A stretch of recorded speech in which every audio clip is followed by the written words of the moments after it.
तो मुझे बर्खास्त करते। तेजस्वी ने ये कहा है, मेरे आत्मविश्वास से डर गए थे नीतीश। थोड़े मैच्योर पॉलिटिशियन की तरह बात कर रहे हैं। विधानसभा में तेजस्वी ने नीतीश पर हमला किया है कि अगर हिम्मत थी तो मुझे बर्खास्त करते, और आप मेरे आत्मविश्वास से डर गए।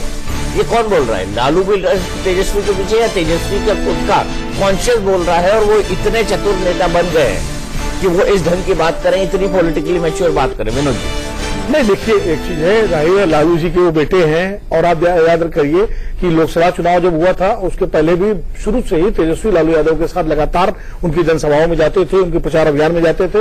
एक तरह से लालू यादव ने उनको अपना उत्तराधिकारी बहुत पहले से ही बना दिया था। तो जाहिर है कि वो राजनीति के काका दादा वो सीख गए हैं, और फिर 20 महीने डिप्टी चीफ मिनिस्टर रहे, एमएलए रहे, चुनाव लड़के आए, तो इतना तो उनको बोलना और समझना सारी चीजें आ गई हैं। अभी पता नहीं राहुल गांधी इस चीज को सीख पाए कि नहीं सीख पाए, कि वो पहचान ही नहीं पाए कि नीतीश कुमार जो है क्या दांव खेलेंगे। ये राजनीति के दांव पेंच में राहुल गांधी भी कच्चे साबित हो रहे हैं। नहीं विनोद जी, देखिए मैं इस बात से बिल्कुल सहमत नहीं हूं कि राहुल जी, मैं फिर कहता हूं महागठबंधन जब बनता है तो उसकी राजनीति के एक सम्मानित सदस्यों के तौर पर देखा जाता है। आप ये कहें कि राहुल गांधी जी ने इस पर कदम नहीं उठाया, नहीं। महागठबंधन को संभाल के रखना, हर व्यक्ति से बातचीत करके निर्णय लेना, ये कोई चंद सेकंड्स का काम नहीं होता है। और आप जिस तरह से राहुल गांधी जी पर अटैक कर रहे हैं, मैं उसके बारे में कहना चाहता हूं कि महागठबंधन का हिस्सा लालू जी भी थे। 15-20 दिन से नीतीश कुमार चिल्ला रहे थे, कुछ करिए करिए, राहुल गांधी से मिलके आ गए, सीपी जोशी को बता दिया, अशोक चौधरी कब बता दिया? जब वो एंटर करे, सीपी जोशी साहब कह रहे कि प्लीज आप रुकिए, ऐसी क्या जल्दबाजी है? तो सवाल ये कि नीतीश जी जब राजभवन में अंदर जाने के लिए अंदर जा रहे हैं, तब वो सीपी जोशी साहब को फोन करते हैं, और उनको पता है कि सीपी जोशी साहब दिल्ली में नहीं है, राष्ट्रीय महासचिव है, उनके भी दौरे होते हैं। तो ऐसी क्या जल्दबाजी थी? एक दो दिन सीपी जोशी बिजी है, सिर्फ सीपी जोशी बिजी है, राहुल गांधी भी बिजी है, बाकी सब फालतू है। केवल 10-12 प्रधानमंत्री जो है वो बैठे हुए थे, अमित शाह बैठे हुए थे।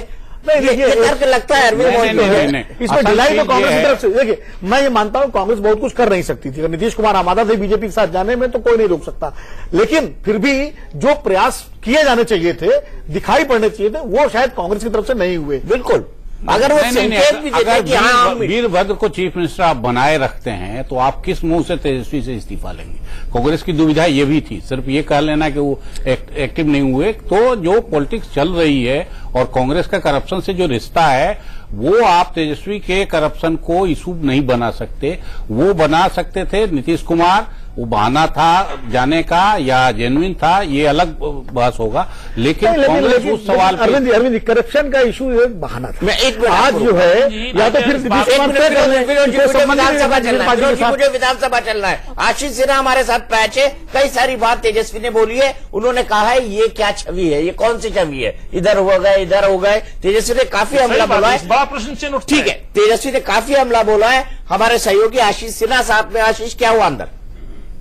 तेजस्वी यादव ने बोलना शुरू किया। उन्होंने कहा 2013 में नीतीश ने बीजेपी के मंत्री को क्यों बर्खास्त किया। अपने संबोधन में तेजस्वी यादव ने विपक्ष को ही बॉस बताया है, यानी जो विपक्ष की भूमिका तेजस्वी यादव अदा कर रहे हैं उसमें उन्होंने कहा है कि हम बॉस हैं। इतना ही नहीं, उन्होंने कहा कि सुशील मोदी जी आप विपक्ष में क्यों बैठे हुए हैं, आप सत्ता पक्ष में क्यों बैठे हुए हैं, आपको शर्म नहीं आती। ये तमाम बातें तेजस्वी यादव की तरफ से अभी विधानसभा में कही गई हैं। तेजस्वी ने एक और बात की है, नीतीश का बिहार में कोई जनाधार नहीं, आप हमारे कंधे पर बैठ के बहुमत पाए थे। ये भी नीतीश को कहा है कि नीतीश जी आपका कोई जनाधार नहीं है, हमारे कंधे पर बैठकर आपने बहुमत प्राप्त किया था। तो कई सारी तीखी बातें, पॉलिटिकल मैच्योर बातें तेजस्वी ने बोली है। और तेजस्वी की इसी बात पर हम बात करते हैं जेडीयू प्रवक्ता राजीव रंजन से।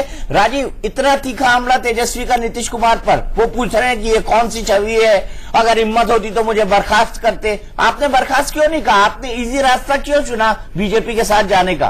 क्या सब कुछ प्री प्लान नहीं था?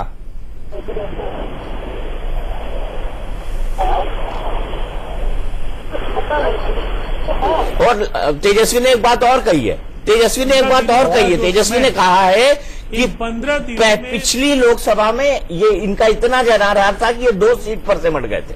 ये भी कहा था कि पिछली लोकसभा में नीतीश का इतना जनाधार था कि वो 2 सीट पर सिमट गए थे। राजीव